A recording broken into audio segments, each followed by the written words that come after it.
Chop it down. Chop it down. Chop it down. You gon' chop it down. Chop it down. You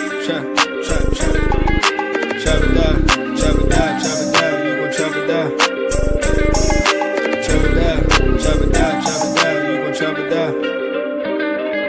Damn, set, watch him throw the ball. We gon' pick it off. You gon' let him hit the hole or you gon' cut it off. You gon' play through fourth and long or you gon' punt it off. Your defenders heavy hitters, put your pads in.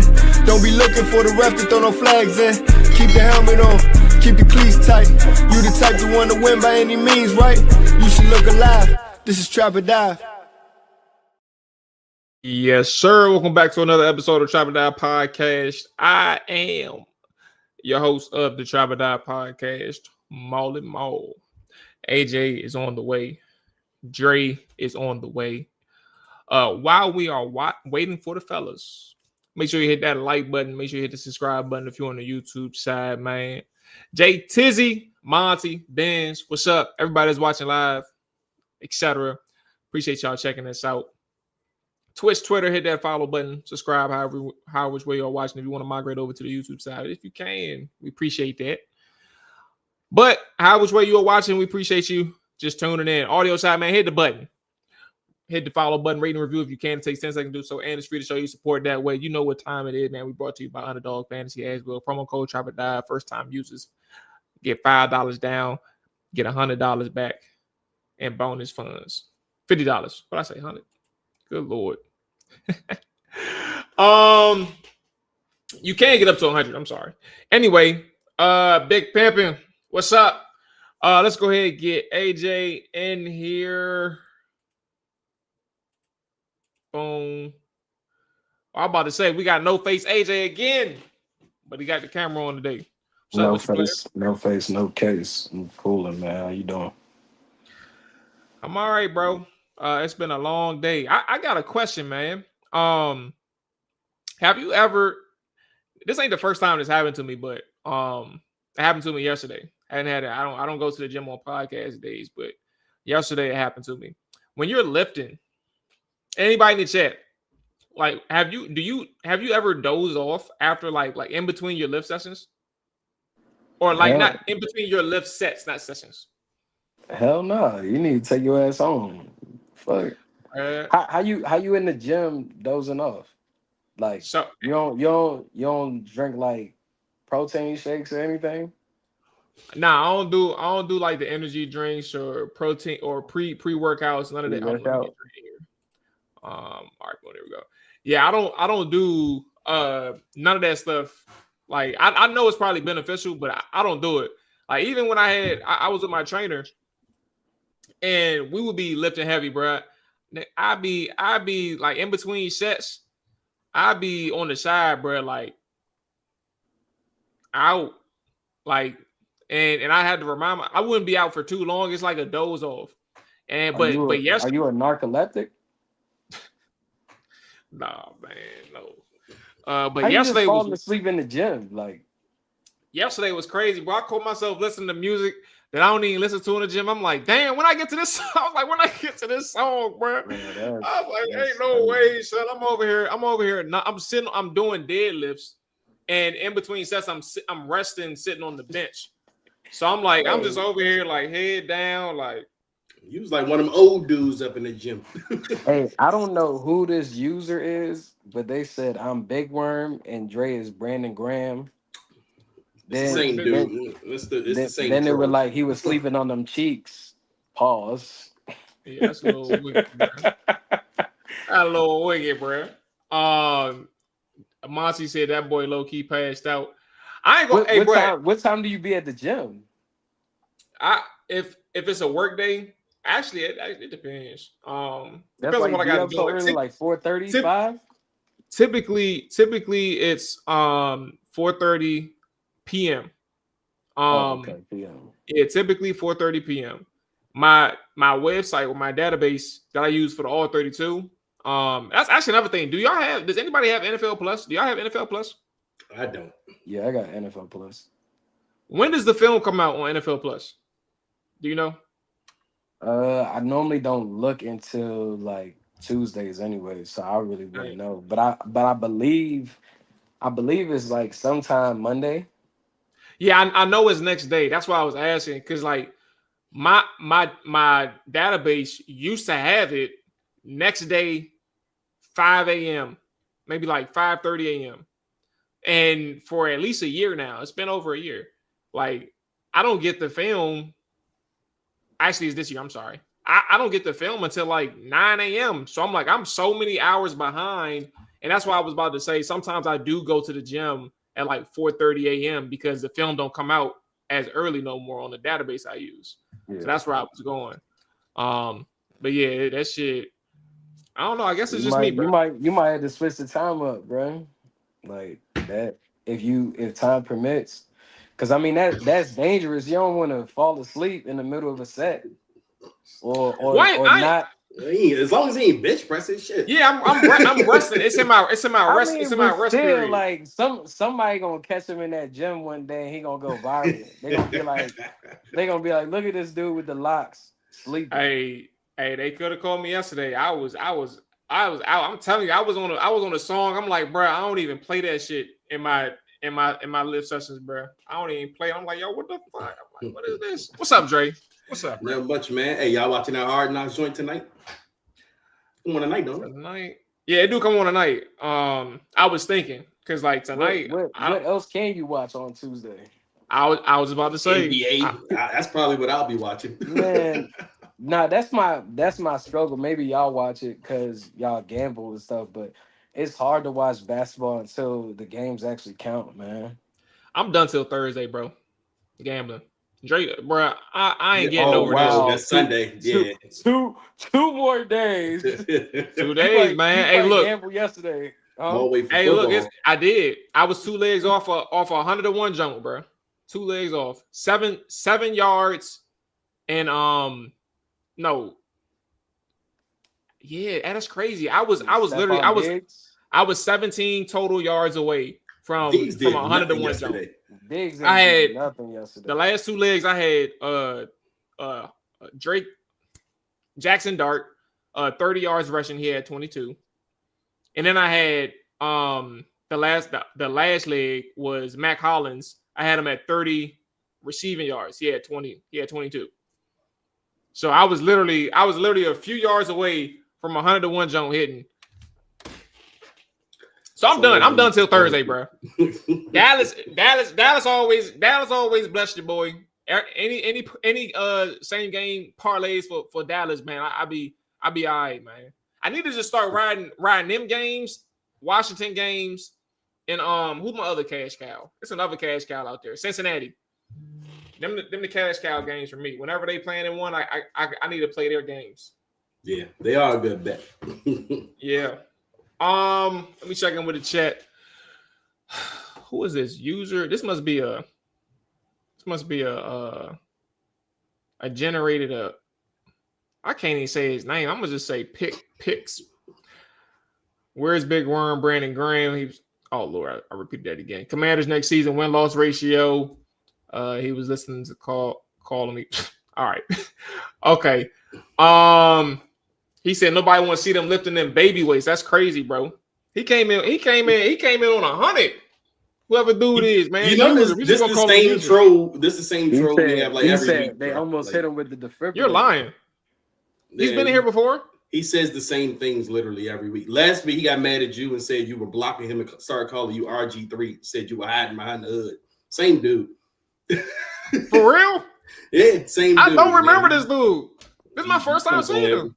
He comes on here pretty often, man. All right, so what he has different usernames. He has different usernames every time. So, but he says the same things. Okay. He just like to roast us, and then he'll say "Go Birds" like the Eagles or some shit. All right, now I remember the Go Birds. All right, yeah, okay, so this is him. Okay, and look at somebody else slicing it. I was at the gym. I seen him sleeping. All right, bro. So I realized after Sunday's post-game recap that I never got to my second question. We was finding other things to discuss, right? And I was thinking, and we can kind of merge the conversations. Dan Quinn mentioned yesterday that he is not ruling out the idea. Didn't confirm, didn't deny it. Not ruling out the idea of calling plays next season. I want to get your thoughts on that. But also, I thought about just like these last stretch of games. So one of my coworkers, I found out in recent weeks because I started coming to work in a Washington hoodie, and I'm just getting a little bit more comfortable in the office, like especially probably getting cold. So like typically I'll just wear my straight business attire, like nothing else, either a sweater, like a work sweater or something like that. But now I'm just wearing my hoodies. I'm like, fuck it, like I don't care. But so now they know like I'm a Commanders fan. One of my coworkers that sit behind me, he just start talking. We just start talking things like that. Turns out he's a huge Commanders fan. So we just start chopping it up. It's been like 2 or 3 weeks. We talk about the team and things of that nature. And we had a discussion today, like, yo, did you see the game? I'm like, yeah. We talked about it for a second. And I said, yo, the way they played Sunday, excuse me. I'm like, I don't care if Jaden plays against Minnesota, but I would love to see him play the last 4 games where you got 4 divisional games. Because I'm very much excited to see what Washington can do against Philadelphia. I think we're going to sweep the New York Giants. I'm not really too concerned about that. And I don't know about Dallas. Like that's a legit toss up, and I actually give Dallas the lean there. But when it comes to Philly, like I'm very interested in seeing like what this team can look like after their offensive performance against the Denver Broncos. What Jaden can do with his healthy wide receiver core. Treylon Burks, who emerged, I want to see. I think he played over half the snaps, and I was watching the film today. And Treylon, bro, he looks smooth. Like he runs smooth. I'm not saying he's like dominating in his one-on-one reps, but I'm just saying like he looks like a smooth athlete, and you can see like from his burst, his get off, like this is a top tier athlete when he's healthy.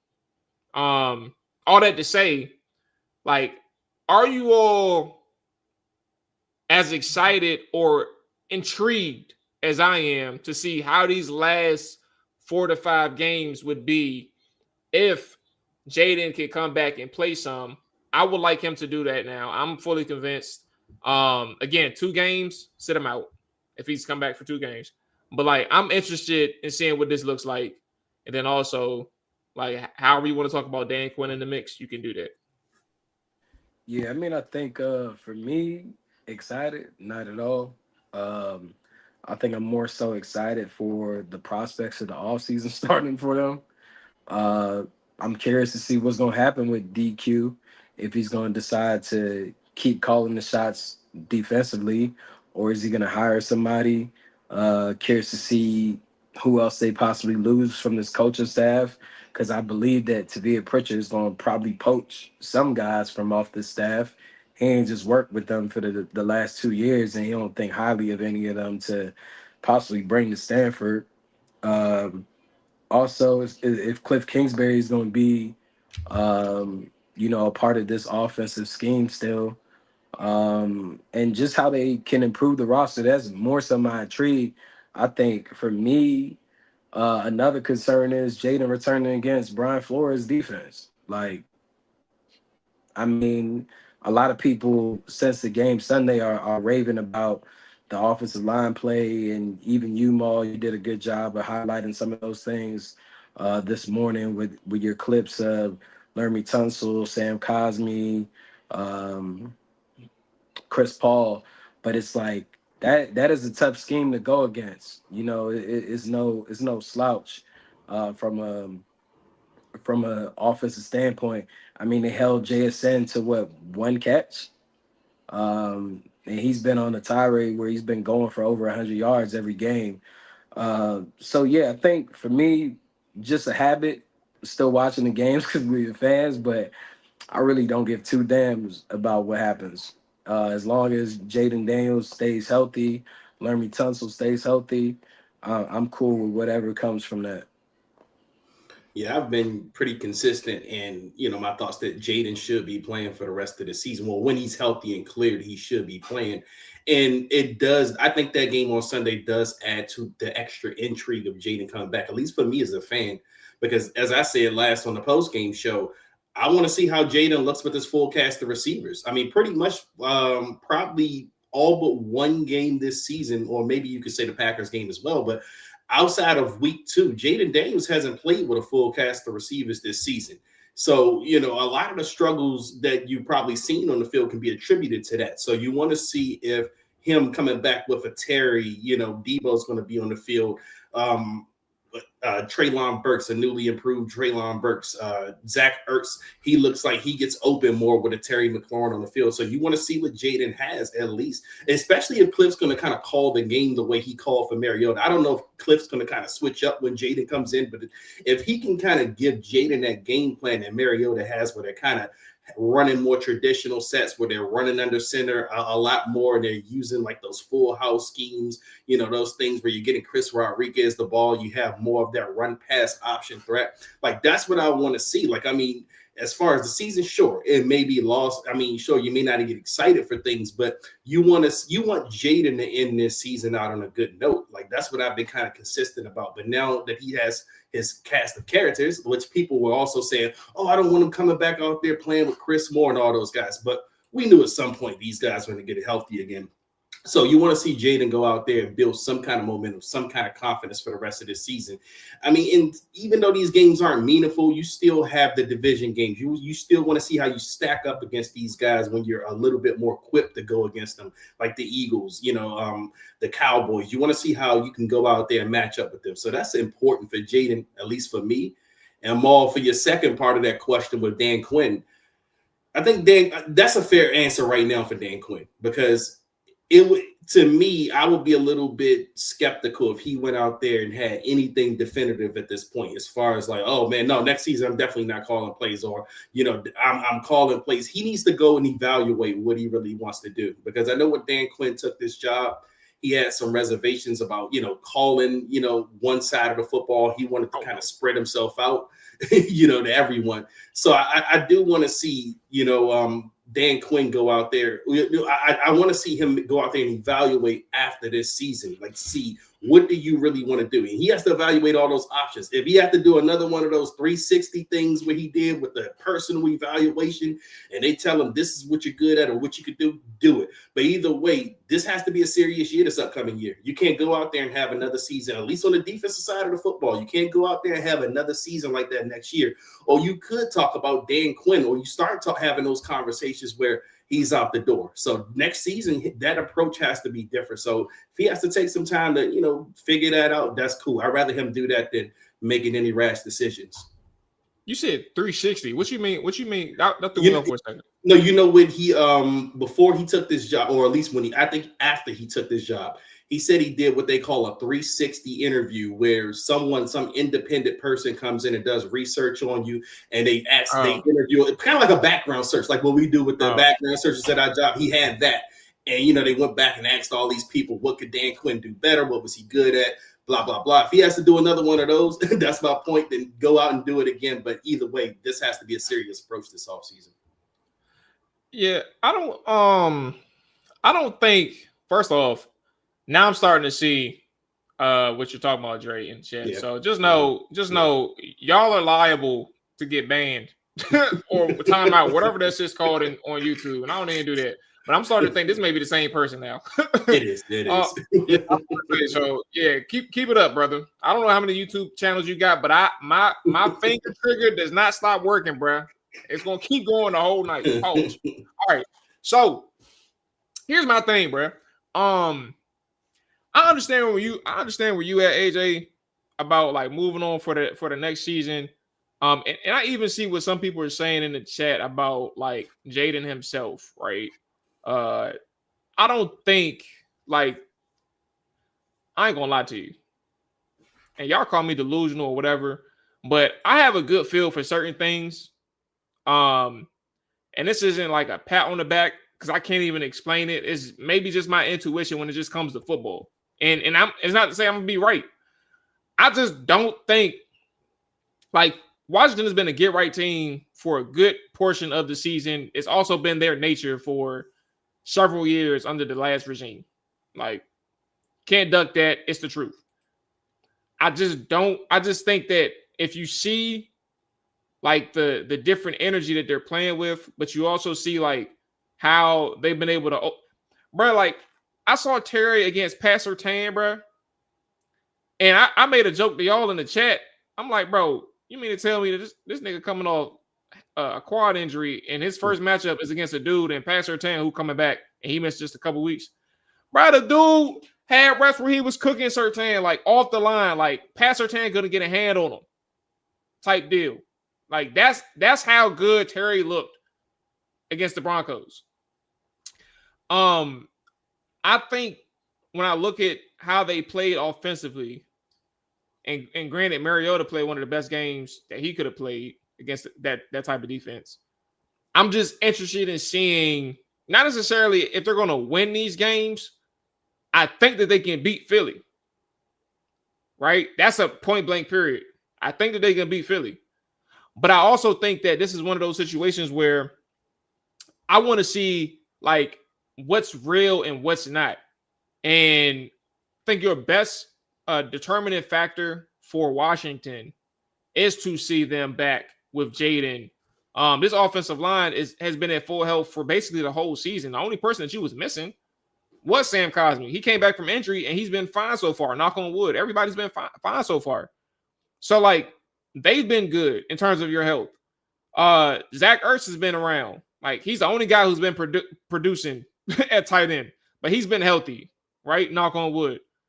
Debo and Terry is finally back, and Treylon Burks is emerging as an option. So I just want to see what certain things look like. But like in terms of momentum moving forward into the offseason, I don't think that does anything. I still feel that way. I just think when you look at where they are right now, it helps makes coaches' decisions in terms of roster and personnel a little bit more easier when that offseason hits. And I think also you kind of get an understanding of like, all right, was it really injuries that plagued this offense? Or are they really like lacking in some areas? And I think that's kind of what will give you some answers. I haven't even talked about the defense yet, but that's kind of where I'm at offensively.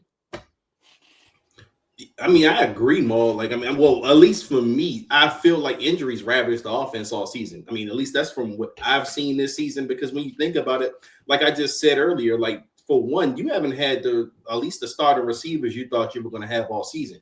And I hate to even mention his name or bring him up, but Noah Brown's in that group as well. I mean, I don't even know if we'll see him at all this season, but he was slated to be a starting wide receiver this year. Terry missed over 80% of this season. Debo, I mean, he missed one game, but Debo's not your go out there and beat man coverage receiver. He's not going to dictate coverages or anything on that side of the football. He's more the gadget guy. I don't think he could even be the guy that you wanted him to be because you were missing so much.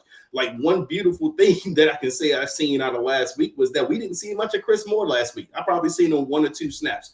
But when you're going out there and then on top of that, you talk about the running back position as well. Like the running back position has been running back by committee all year. Like we had high hopes for Bill earlier in the year, but there was a stagnate, at least probably like the last couple of games where Chris Rodriguez started getting off, there was stagnation in the run game. Like you had nothing really going there. And that's a testament to probably the talent in that group. And also that you weren't getting probably who is your best running back in the Chris Rodriguez more carries. So, I mean, for the most part, the offense has been ravaged by injuries, and I also think there has been a talent issue.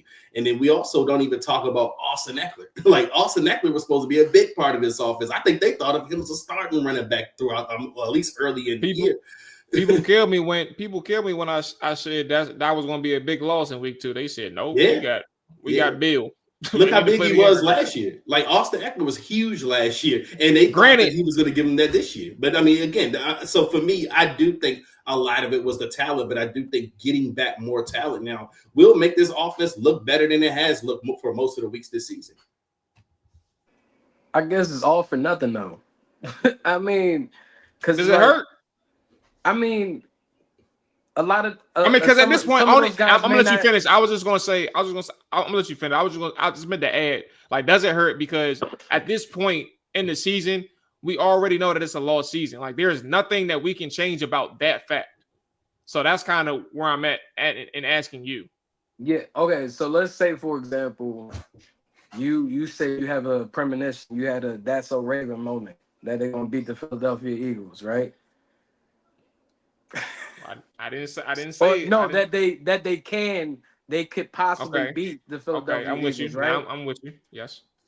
Let's say if they do pull off this "that's so Raven" moment, then we're just gonna be looking at like, damn, this was a wasted year. This was wasted sophomore season of Jaden Daniels and the rest of this roster. So for me, I mean, and I think we're all allowed to have our different like opinions on how we're looking at the rest of these games for the remainder of the 2025 season. For me, it just wouldn't move me. It's just like a big tease if they go out there and able to ball out with Debo and Terry and Jaden and maybe C-Rod and the other guys can do their thing. Zach Ertz is productive offensively. Then on the defensive side, they're more competent in the offices that they're facing. It just be like, all right, man, damn, you know what could have been. But I think for me, I'm so But don't far it feel like that gone. now, AJ? Like it feels like a wasted season now, regardless of what happens for Oh, That's them. what I'm saying. I can't change it. The season, it's over. It's been. I think you still had some hope that maybe Mariota could help push this team over the edge with his veteran savvy, and maybe the defense might come around because it couldn't really get any worse. But after you lost that game to Atlanta, then you had the the primetime blowout against Seattle. It's just like, all right, man, it is what it is. And the funny thing is, I seen a post that JP Finley made earlier today. Washington is still in a playoff hunt. Oh Like Lord Jesus. I don't take that if they serious at win all. out, Yeah, they gotta win out. They gotta win the Yeah. division. yeah, if they win out, they can win the division. I mean, I don't care. Like at this point, I'm personally as a fan, I'm thinking of like I'm sitting back and I'm thinking of how would I improve this team if I was Adam Peters. Like that's what I've done in like the little spare time that I have had. Even the conversation that we had privately today about draft picks, or even something I'll bring here on the table, like the Connolly Jr. pick. Would you have still went with that option in first round, or would you have went with a Donovan Ezeraku or Mike Green out of Marshall? Like, like so I'm looking at those things, and I'm also looking at guys that were drafted and where do they stand currently on the roster. I'm looking at free agent wide receivers. I'm looking at free agent tight ends. I'm looking at defensive backs because I feel like they're going to need those. I'm looking at also other teams and who might have to get released. Um, somebody we watched last night, Dexter Lawrence. He may end up having to get released in New York, and you might be moving on from Deron Payne. I'm just looking at those things just from like a franchise building standpoint, and that's why I just don't know if even 2026 is promising, because I don't understand what Adam Peters is really going to do to get this done. But I feel like the key asset to making everything come together and selling guys is Jaden Daniels. So that's why for me, I'm concerned about his health going into ending this year more so than anything. That's all I really want, is for him to stay healthy, and the guy that's been having an all-pro year at left tackle and Lermy Tunsil. That's all I want for the remainder of the 2025 Washington Commanders season. Let's pause here since we halfway through. Let's go ahead and get through our underdog run. Let's come back with a conversation about Laramie, a conversation about Connerly, and so on and even Adam Peters. I think we're in a good space of the show that we can do that. First and foremost, shout out to Moneyball. Appreciate you showing your support. Even though you always find a way to call us haters in some capacity, you do show love at the same time. So it's a mixed bag of how we feel about you. But bro, we appreciate it. As always, man, you show love, bro. You show up every episode. So appreciate you. Shout out to the trappers that are watching live or catching the replay. Amani, Al 2 and your boy. You know what I'm talking about. All right, let's get into Underdog. So let me tell y'all about these people over here at Underdog Fantasy. Football season is in full swing. And Underdog, there we go. All right. Underdog is the best place to get in on all the action. Are you ready to build off the bench and get into the game? Let's go ahead and head over to Underdog, right? So Thursday, I told you, man, Cowboys games is usually a cash cow for me. And I don't like to put my foot in my mouth. I know what that means sometimes when I talk a lot, so I'm going to just be quiet. I say that enough, and I'll just go against the game, right? Let me tell you what I'm talking about. Underdog is easy. Just pick whether your favorite players will go higher or lower, such as stats like rushing yards, receptions, touchdowns, and more. And for that Thursday night game, I'm going to just stick to the popular tab. Make my plays. Dak Prescott. He's currently at 264.5 passing yards. You know what we're going to do? We're going to go higher. I say about 270, 275 for Dak Prescott. Jahmyr Gibbs. Lately, the last couple running backs that Dallas has played against, they have struggled. I like their front since they've gotten Quinn and Williams. That's been a game changer. But you also know who is a game changer for the Detroit Lions, especially if Amon-Ra isn't playing? Jahmyr Gibbs. He finna go off. We're going higher on Jahmyr Gibbs, 75.5 rushing yards. Where my boy GP at? Where Pickens? George Pickens, man. We said we said Dak Prescott was going to get how much? Over 264.5? Guess how many GP finna have? At least 85. So we're going to go higher on GP's receiving yards. He's at 77.5 receiving yards. We're going higher. And then where is a sneaky one that I've been picking the last couple of weeks? Receiving yards. David Montgomery. He's at 11.5 receiving yards. We're going to go higher for David Montgomery. All right, let's run that back. David Montgomery going higher on his receiving yards, 11.5. CD Lamb, receiving yards. I'm sorry. George Pickens, receiving yards, 77.5.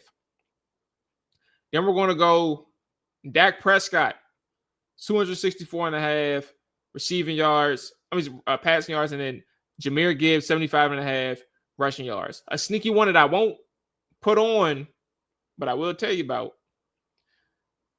Jamison Williams. He's at 85. He's at 80.5. He finna go off Thursday night too. But I ain't putting him down. Download the app today. Sign up with promo code TrapperDive to score $100 in bonus entries when you play your first $5. That is promo code TrapperDive. Underdog. Make picks.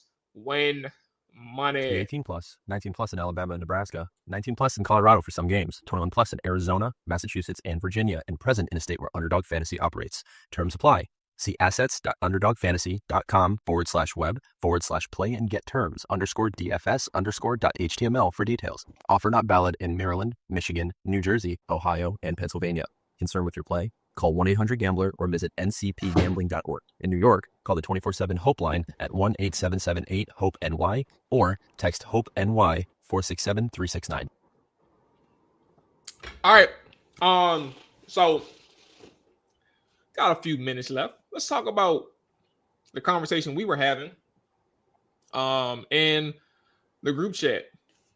Now, granted, matter of fact, let's lay out the question and then give our thoughts. So we were talking about Josh Connerly, and I think Dre, you initiated the conversation talking about you liked where they were because we talked about Laramie Tunsil being an All-Pro. I actually agree. I think Laremy Tunsil, he cooking shit. I don't know if he's gonna get the recognition this year. He ought to. But you know how that goes when you winning and losing. So who knows? Then we mentioned Josh Connerly. I think my thing is with Josh Connerly. Let me get to the question first, so we can lay it out for the audience. And AJ mentioned with Connerly, he's not too sure. The play strength was a situation. It was really his core strength specifically that we were talking about. And AJ, correct me if I'm wrong, but I surmise that you said if he ain't got it now, he ain't gonna get it because of the program that he came from with Oregon. So the question came: would you still today, 14 weeks in, take Connerly, or would you take an edge rusher? The two that was specifically mentioned from AJ was Mike Green or Ezeraku from Dallas. Those were the two that he mentioned. Anybody in the chat, if you had another edge rusher that you would take over Connerly, you can mention them. But just in the nature of our conversation, those were the two that AJ mentioned. I'm okay with Connerly at this point. I said flat out, fellas, that Connerly is just a person where, one, he's going to have to develop his core strength. The problem with saying that is, like, I think that's kind of the obvious glare, and it's easy for people, if you know what you're seeing, like if you obviously know what you're watching when it comes to Connerly, you can say like, yo, this is something that he's going to have to prove upon.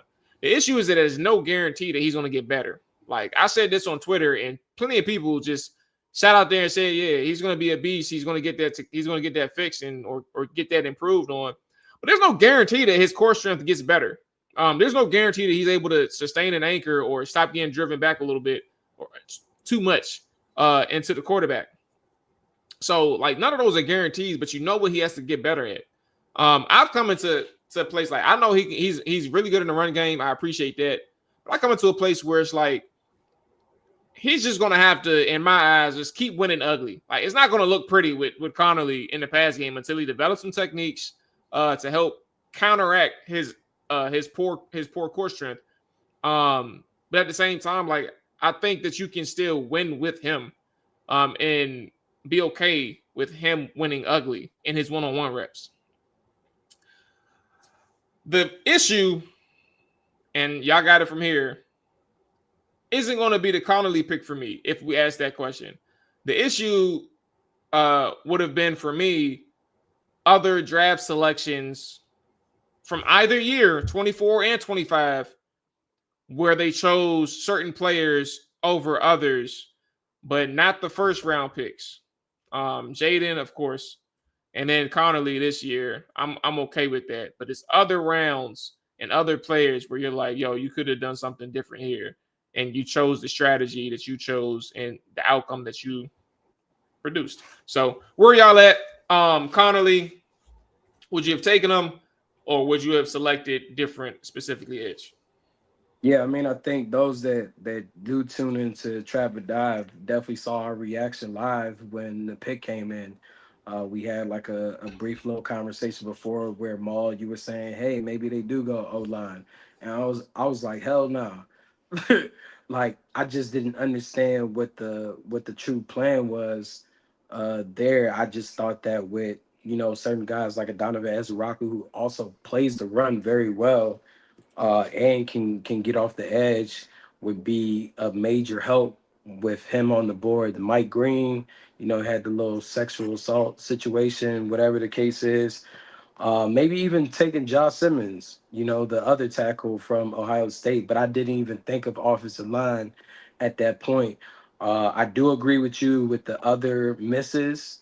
Well, I guess not other misses, but the misses in the previous draft classes that Adam Peters did have. Well, not previous, well, not a bunch of seasons, but last year and part of this year. I think with Josh Connerly Jr., when you look at the play strength, I think that was something that we all saw as a glaring situation. Even when we had Todd McShay on, I believe that he touched on it too. With how the program football-wise works at Oregon, it's like they do everything in their power to get those guys to get their play strength correct and gain weight and muscle mass and all those things. And I just feel like if you didn't take advantage of that for 3.5 years at Oregon, it damn sure ain't about to happen in NFL because it's not as prioritized from an organizational standpoint more in the NFL than it is from a collegiate standpoint. I just think that he could do the work on his own, and maybe that happens. I just don't see the likelihood of that taking place. Um, I just don't feel like Washington needed a right tackle that bad to alienate the defensive side of the ball, whether that be at pass rusher or maybe even a different corner or safety. Hold on. I think Malachi Starks was already taken, but like maybe a Nick Imamori. Yeah, just somebody else, you know. So I think if you want to go about revisionist history, I'm not sure that Adam Peters in this group makes Josh Connolly their pick again. If they had to do it all over. I mean, if they speak to the media, of course they'll say that, but I don't think that they'll do that again. You know, we even talk about like a Johnny Newton, for example. He can't get off double teams. Like that's not going to change in the NFL level. You know, play strength ain't necessarily going to change there. Ben Sinnott not being a route runner isn't going to change now that he's in the league. I just think that they could have did a better job of helping that defensive side of the ball. Not to keep mentioning Tom McShay when he was on here, he emphasized like how the Kansas City Chiefs and the Baltimore Ravens and the Eagles handled their draft processes with the fact that they felt like they had a solution at quarterback and providing more help to that defensive side of the ball from the early points of their draft picks to complement what they could get from the offensive side from that quarterback play and the things that they could do around them. And I just feel like right tackle wasn't necessarily the answer. And even with us being past halfway through the season, I still don't believe that was the answer because I still think that there's questions at that right tackle position.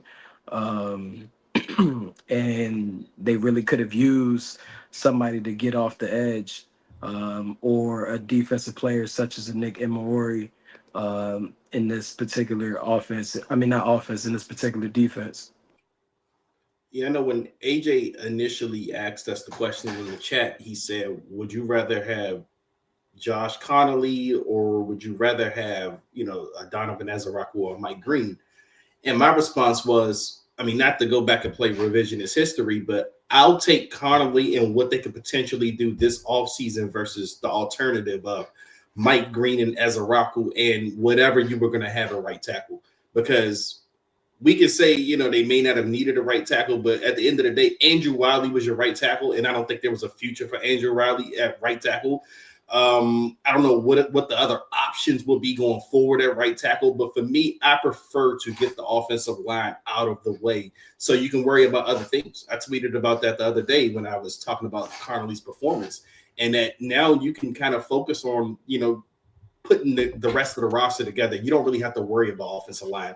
Like when you look at offensive line 1 through 5, and this is me assuming that Connolly's flashes that he's shown is going to keep him going. I mean, I understand that the play strength issues, but I think what Connolly has shown is that he could play in the NFL. And he's still young. And I do think personally, the strength will come. Now, I don't think he's going to get like super strong or anything, but I think he's going to learn how to use his strength more effectively and get a little stronger and, you know, and more comfortable as he plays more games. I mean, you see him getting better, at least game by game. He's not having the same mistakes that he had earlier in the season. He's not just straight up whiffing on guys. Like, he's finding a way to win his matchups. And that's really crafty to see a 22-year-old tackle do that, especially one that struggled earlier. But I like the potential of already having a Connolly. And like I said, I don't know where we're going to finish in the draft standing this year. I mean, we could potentially finish top 5, but there's a couple of defenders out there that I would love to say you got a Connolly 1 year, and then you come out the next year with just hypothetically speaking, an Arvell Reese or Ruben Bain or Kedrick Falk. Like, those are guys like that are much better options at the edge rusher position than you talk about the Ezarakus and the Mike Greens. So to me, you would come out better in that situation if you kind of wind up with one of those guys. So, I mean, look, like I said, Connolly, young, he's 22. I do think you give him a couple more years to keep on learning, keep on doing what he's doing. But who knows? I mean, I don't know how long Tunzel's going to be here. Connolly can end up being your left tackle. So at the end of the day, I don't think it was the wrong pick. Now, at the time, if you talk about rewinding, who I would have picked before, Connolly wasn't one of the guys on my radar. But now that we have him and he's here, I'm not going to go back and rewind time. I'm like, okay, he's fine. If he's flashing, he's getting better every game, cool. Now you have the offensive line solidified, so you don't really have to go into off seasons now saying, man, we still need offensive line. Man, we still need offensive line. Now you have the luxury to go after the defense. You have to attack that. Like me, I'm more, kind of perplexed at fans that's been arguing with me, telling me that wide receivers are more important need than anything on defense. I mean, granted, yes, I do think we still need wide receiver help. I want wide receiver help. But for me, I still think the most important thing you could do this offseason is find playmakers on defense, especially at least one playmaker on defense that makes this team better. More than that tier 1 wide receiver that you mentioned in the text. But that was free agency. I was talking about in free agency, we should attack a tier 1 wide receiver. Now, I'm not saying tier 1 in the NFL. I'm talking about tier 1 amongst his class of free agent wide receivers. Like, that's what you need. You don't need to be waiting for 2 to 3 weeks to say, oh, I'm going to sign, this guy for a bargain. So retain Deebo Samuel.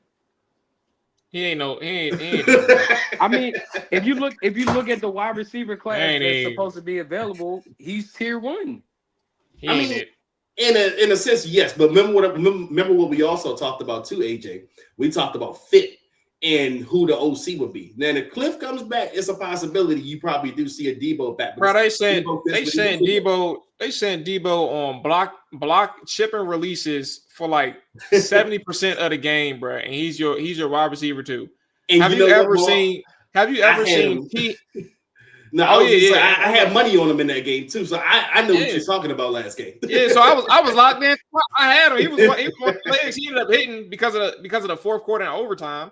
But I'm sorry, I'm gonna be specific because of the last drive of the fourth quarter and overtime too. yes. So like he ended up hitting, but you get what I'm saying. Like, let me ask you two questions: one about Debo and then one about Connolly. Do you see T. Higgins 60% of the game in blocking releases, chipping releases, tight to the formation? You don't see that. Jalen Waddle when Tyreek Hill was around, you don't see that. Devontae Smith, one of the league's best number twos. Is that Debo's fault or Cliff? No. Because Terry, I'm just saying, is that Debo's fault or Cliff? No. That's Debo's fault because he could include him in the game more than trying to put him in Wildcat. That is Debo's fault because if Debo wasn't built like that from a receiver standpoint, he wouldn't be in line. That's literally Debo's fault. That's what he does. He's built like that. But that's to my other point, Josh Connolly. Let me ask y'all this. You mentioned Mike Green, bro. Mike Green leads the Baltimore Ravens in sacks. 12 games in. He has 2.5 sacks on the season. The Ravens sack leader this year has 2.5 sacks on the season. I will ask both of you all, and I want to hear your honest answer. We already stated where we side, but let me ask you this: would you take 2.5 sacks from Mike Green in 2025, or would you take 13? What are we? 9-3? No, my bad. We 3-9, right? Or 3-10? 12 games. Yeah. Would you take 12 games, 12 consecutive games, injury-free of Josh Connolly Jr. on the right side, who hasn't been super problematic for like the last 5 or 6 weeks? I mean, I think Mike Green and his defense would be able to get after the quarterback better. I mean, look, Baltimore is also playing without Nnamdi Emudake or something like that. How many people are we playing without? No, but I'm saying though, like Baltimore's defense has been struggling overall. Like they don't have anyone at the moment that's been like playing at a high level, from a Roquan Smith to a Kyle Hamilton. Like they're desperately missing their guy up front and Nnamdi, Mabuke. So I'm just saying, like, yeah, he might have 2.5 with Baltimore, But here, he probably would have much more. 4. Like, he would be able to be of an impact. Like, let's even he ain't gonna take have more than Donovan Jake Martin. Ezra-Rocky. Huh? He ain't gonna have more than Jake Martin. What does Jacob Martin have? They got like 4 or 5. So I mean, if he ain't gonna have more than Dorrance Armstrong. Dorrance had a sack a game. I don't know.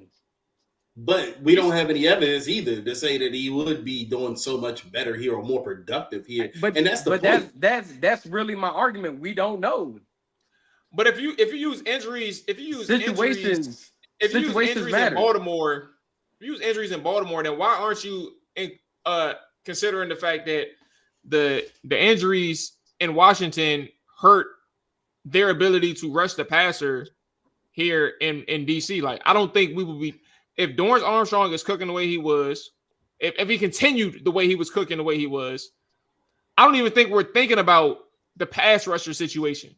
I think we're thinking about it because what I'm saying is, let's listen. What I'm saying is, I'm not saying that I think it's like the receiver position. I think we understand that we still need a pass rusher, but we wouldn't be thinking about it from a first round standpoint in terms of Josh Connolly over what they could have had if Dorrance Armstrong is still here, because he's the one that's literally creating the pressure and providing the impact.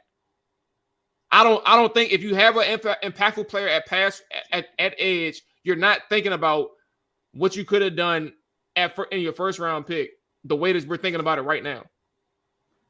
So if Dorrance Armstrong was able to produce the numbers that he did before he got hurt, we don't think that someone with more juice and bend and pass rush moves as a Mike Green or Donovan Ezra-Rocky wouldn't have been able to produce on the other side full time. 2.5 sacks in 12 games. Full time, bro. Like, I don't know Baltimore's situation over there as far as how many snaps Mike Green is playing. When he got presented into the lineup, I know that they moved off of Dafe Owe. Like, I know they've had some changes defensively, but I'm saying if Dorrance Armstrong was able to produce the sack totals that he got, and he don't have any of the traits that those two individuals that we focusing on have, do we not think that they could have been productive on the opposite side? Don't know. But how productive are we talking? We don't have an answer, but I mean, let's say Jay Tyler's in here saying Green is a Jag right now, and so is Ezra-Rocky. So what is Josh Connolly, a Jag?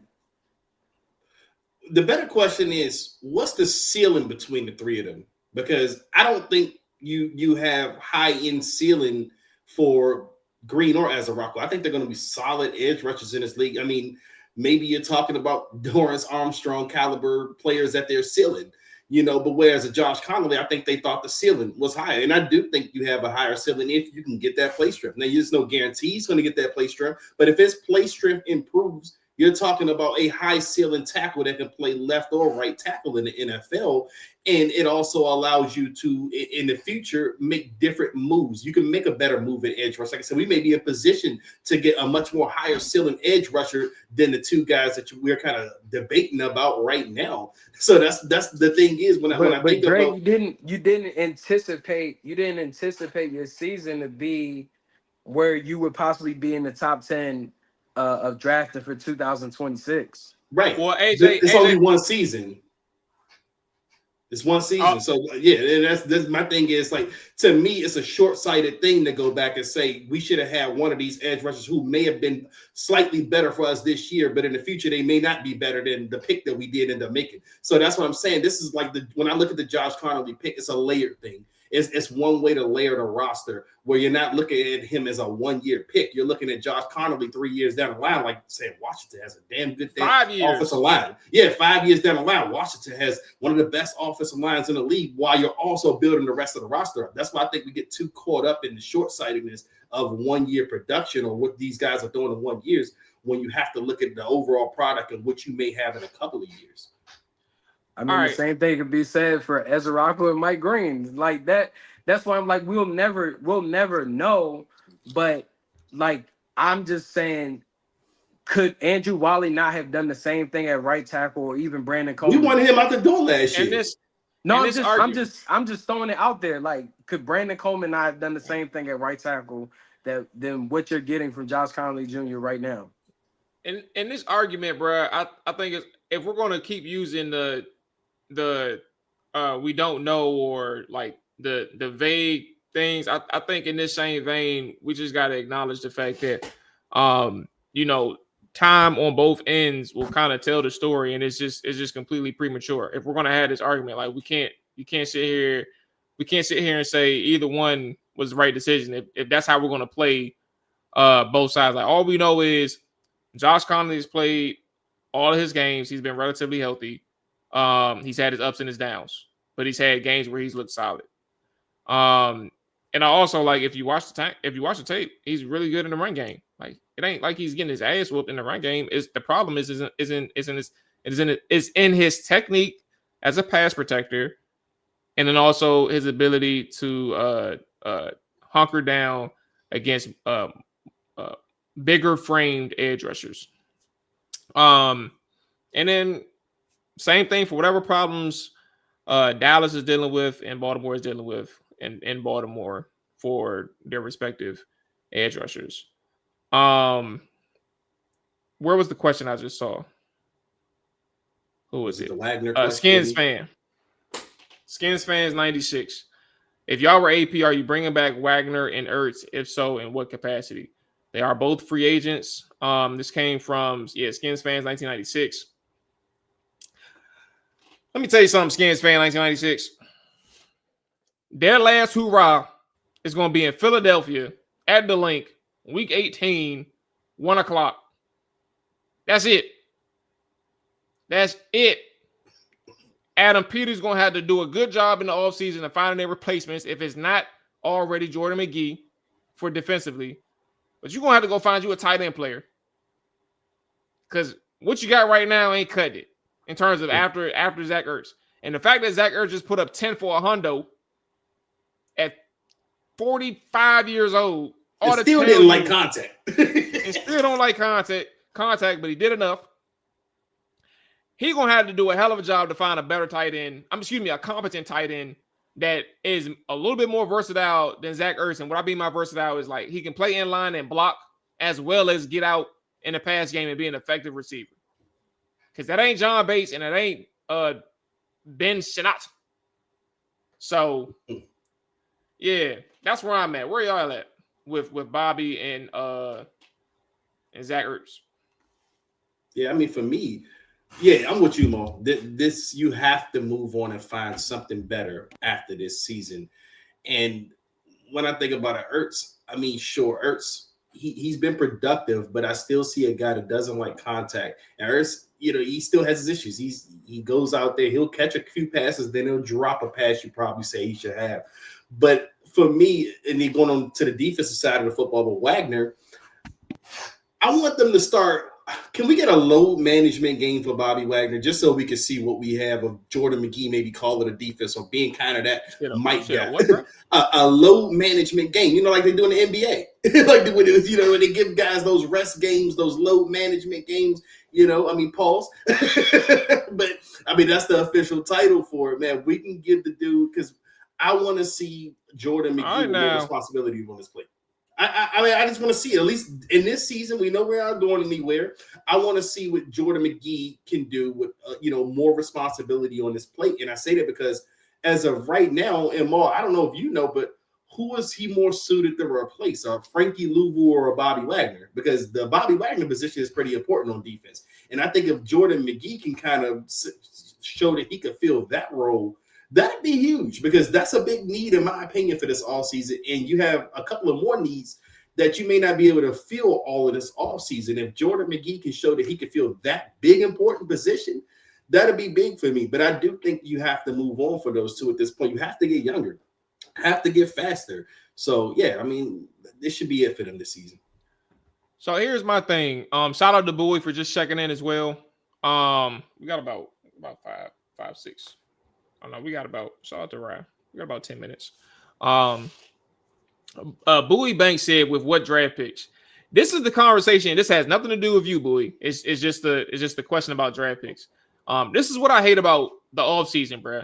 Like, when you talk about certain positions, first people's mind is always to think about the draft. Like free agency and the draft complement each other. It's not just one or the other, and it's not just one. So when I say replace, that doesn't mean go younger through the draft. Like you can go younger than 36 in free agency. You could do that.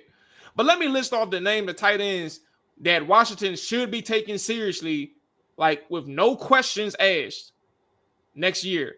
If they don't go through the draft, you got about 6 or 7 free agent tight ends that you can good get. ones too. Good options. I don't like Kyle Pitts. I'm naming them off the strength of respect for people who do like him. But Kyle Pitts, Isaiah Likely, that's my guy. Isaiah Likely, Chigo Okonkwo, that's my guy. Cade Otton, that's my guy. Who else am I going through? Oh Lord Jesus, pause. Noah Fant, he cool, but he ain't a versatile guy, but he's cool. He's a receiving tight end that you can literally replace Zach Ertz for. Mark Andrews, he's pushing 30, but at the same time, dog. And then David Njoku, pushing 30 again, but dog. Tyler Conklin, another guy. He's sneaky. Came from the Jets, played with the Titans. Playing with the Chargers right now. But that rookie tight end that they had in LA, he's to the moon. He took off. So Tyler Conklin, he's about to be a free agent. He cool too. I'm gonna stop there. There's plenty more. So I say that to say, Bowie, it's not targeted at you. But when we talk about the offseason, don't just think it's just one thing. It's multiple avenues as you go and look at people. And this tight end class, this free agency tight end class is going to be insane. And if Washington does not get one of them, bro, I will tell you right now, I will be pissed, especially off the ones that I named. You can get one of those, bro, and you ought to pay up for a couple of them. I will be willing to pay up for a couple of those that I named.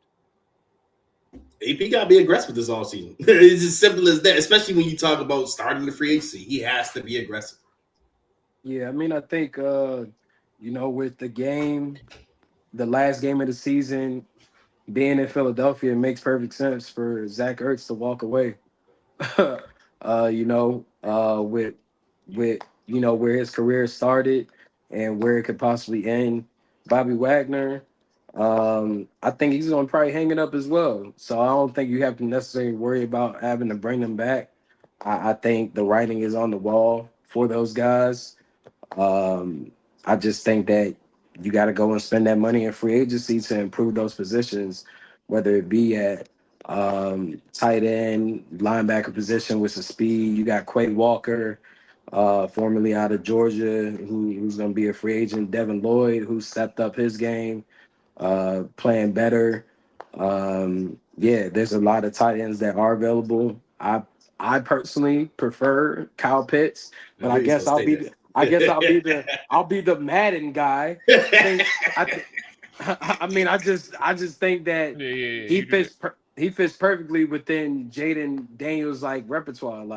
I think that with the right system, he could be more of a benefit. We seen dude in his rookie season have 110 receptions or something like that for over 1,000+ yards. So it's not like he hasn't shown in the league he can't do something. It's just things been kind of weird over there in Atlanta. So I'm willing to give him a shot. David Njoku. With the other guy you was mentioning is the tight end for the Titans that played at UND. Yeah. That's my dog right there. He's an athletic guy too. Even in this draft, you mentioned Tyler Conklin getting surpassed by Rondé Gatson out of Syracuse. Washington could have got him at tight end. It's just something got to give at tight end. You need more firepower on the offensive side. I think there's a lot of things that you could do, even running back wise. I think I seen a mock today where Mel Kiper put Jeremiah Love from Notre Dame there. Doesn't make sense to me when you could go probably get a Breece Hall, Kenneth Walker, or Travis Etienne for maybe $7 to $9 million. It just doesn't make sense where you can get that type of production from those guys who you've seen do it and also can be an asset within the run and pass game. So, yeah, I mean, I think there's a lot of things that you could do overall. It's just interesting to see how it's going to all play out and how Adam Peters attacks it. But him and DQ's job will be on the line if they end up maintaining their jobs. Let's Jay Tyler, why? see. Hold on, Jay Tyler, why wouldn't you sign a Brees Hall, Kenneth Walker, or Travis Etienne, especially under $10 million a year? Like, I just don't know where do you draft if you don't draft a Jeremiah Love, where do you draft a running back? And I say that because we don't have many picks. Now, normally I would agree with Jay Tyler that you draft a running back somewhere, but we got so few picks. I don't know where you find that running back at. But I mean, the cost of a running back that can provide the production that you could get, it like let's look at Carolina Panthers. Rico Dowdle probably signed for what, maybe $4 or $5 million. Look at the production that he's been providing that team, where they've been able to create somewhat of a two-head monster with him and Chuba Hubbard and pushing their offense to the next level offensively. Even the DeAndre Swift with the Bears. Look at him. Yeah, I mean, that's another free agent running back. He signed as a free agent. Even David Montgomery just a couple years ago, him in partnership with Jahmyr Gibbs. I don't think there's I love Jahmyr Gibbs. I think you guys know that. I'm not sure. I'm not sure where I view Jeremiah Love, but if I'm Washington, there's no way that I'm considering doing that.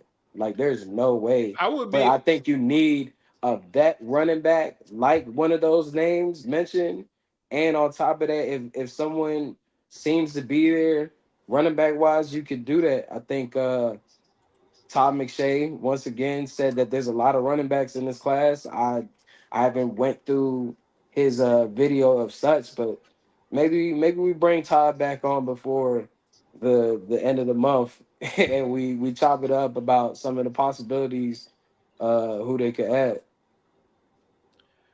Yeah, they got a few, man. A few in free agency. I think that the two main ones that I would be looking at. I mean, there's if you talking about like somebody who can like break a game open. Honestly, to that extent, I told you I don't really fuck with Kenneth like that, but technically, like he's the big play between him and Brees Hall is Kenneth Walker, and I will look at what's the name from Travis Etienne. I keep thinking of Travis Trevor. Sure. Yeah. Those are the two that I would look at in terms of breaking games open. Brees Hall is a little bit more consistent, but Kenneth Walker, I think he's like a boomer bust running back, and that's the reason why I was like, yeah, he can stay in Seattle. That's kind of that's why I feel the way I feel about Kenneth. But in terms of like big plays, Kenneth is him. And you can take a shot at ETN. My main thing when I think about this offseason, and I hate that we're kind of actually to this point because I think it's important to even acknowledge the fact. I mean, what we did. I'll be fair. The first half of the show we did talk about this season. So, if you were enjoying this, supposed to talk about Commanders have lost 9 of the last 10. Yeah, I mean, you're not lying, but I also I think some people are interested. And we're watching Marcus Mariota play quarterback. Like, yo, you know the article came out on that. Everybody been talking about that. Yeah, everybody been talking about it. But no. That's why I was like, I'm giving us credit because the first half of the show we definitely talked about this season. So I'm not going to trip too much about it. If you're enjoying this conversation about beyond 2025, hey, that's also what we're here for too. But yeah, Travis Etienne, Kenneth Walker, Brees Hall. Like I said, I feel like Kenneth Walker, you can stay your ass in Seattle for all I care. But in terms of consistency, I'm here for Brees. In terms of explosiveness, big play potential, Travis Etienne. My thing is, when you think about these names and people start going through certain names in the offseason, even the tight ends that I named, for those that's in the chat, some of them are going back to their team. I don't know who it is yet, but everybody not going to be free. They're going to go back to their team. And I don't think that Travis Etienne may have a little bit more leverage in Jacksonville. Certain players like who has like that star power, who has that big season, they can move on. They'll probably end up moving on. But there's going to be some good portions of people where you think about like Washington ought to be in the mix, but they'll fuck around and go back to their old team. So I wouldn't trip too much about them. You just don't know who they are right now. Yeah. I think we're good. Are we good? Is anything else we got to? Okay. The only thing I got to do, well, we do have to probably end this because I got to go sign up and get a new HBO Max subscription so I can watch Hard Knocks tonight. It comes on at 9, so I got to get my little subscription ready. Say no more, man. Handle business. That also works for us. I think we're good. Shout out to Dez Rowe. I'm not gonna say your last name, but Dez Rowe. New name for me in the chat. You may have been around, but definitely appreciate you checking in. Lone Wolf, appreciate you checking in. Of course, everybody, the regulars. Hey, Jarrell, appreciate you. What's up, everybody else? Hit that like button and subscribe button if you haven't done so already. The fellas, damn, that's what we gotta talk about. We're gonna talk about it in text. So I got the baptism to go to on Thursday. So we'll try to work out. Yeah. I talked about it on Sunday, bro. Shut up. So we'll figure something out. Hey, why somebody get baptized on a Thursday, bro? Ain't that a normal day? I thought we got baptized on Sundays. Nah, I remember. I got baptized on a Wednesday. Different religion or something? I don't know. No, I got baptized on a weekday. Are you Baptist, AJ? Are you a Baptist? I was about to ask you. Are you Baptist? I don't know what I am these days. Okay, so you probably because Baptists do it on weekdays. I mean, I got baptized on weekdays. We don't do it on service day, bro. I grew up in a Methodist church, like United. Okay, Methodist so it's church. a little different. They did the baptisms on Sundays, but I don't. What they say? Don't leave yet. We gotta baptize the kids and the adults after church. That's what they tell y'all. I mean, they do it during the service, or I mean. Is this a kid or a grown person? During the service, kid. Oh, okay. Little cousin, man. Hey, tell him pull the pastor underwater. Go viral. Trying to get a little demon up there. Hey, bruh. Monty said Chop It Out gonna be 3 p.m. on Thursday. I don't know, bruh. We'll talk. We'll text. We'll figure it out. So everybody that's watching for the looking out for the pregame show. Just follow us on social media. You can follow Chop It Out on social media. We'll put it out on there. All right. Until next time, y'all take it easy. R32 back tomorrow. Peace. Chop it down. Chop it down. Chop it down. Chop it down, you gon' chop it down. Chop it down, you gon' chop it down. Damn, set, watch him throw the ball, we gon' pick it off. You gon' let him hit the hole or you gon' cut it off. You gon' play through 4th and long or you gon' punt it off. Your defenders heavy hitters, put your pads in. Don't be looking for the ref to throw no flags in. Keep the helmet on, keep the cleats tight. You the type to want to win by any means, right? You should look alive. This is Trap or Dive.